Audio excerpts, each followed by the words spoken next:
سبحان الله والحمد لله لا إله إلا الله سبحان الله والحمد لله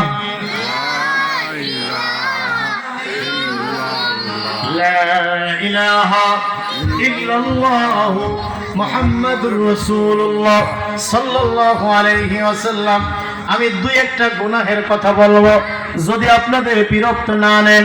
একটা গুনাহ হলো সুদের গুনাহ। আমার দরদিরা কেউ বেজার হইবেন না, ভালোবাসা নিয়ে মহব্বত নিয়ে বলছি, কারণ আপনি আমাদের ভাই, আপনি আমাদের চাচা, আমাদের একজন আপনি, তাই কেউ কষ্ট নেবেন না। সুদের গুনার বেলায় দু একটা কথা বলবো। আল্লাহ তাআলা কোরআনে কারিমে সূরাতুল বাকারার মধ্যে বলেন, ইয়া أيها الذين آمنوا اتقوا الله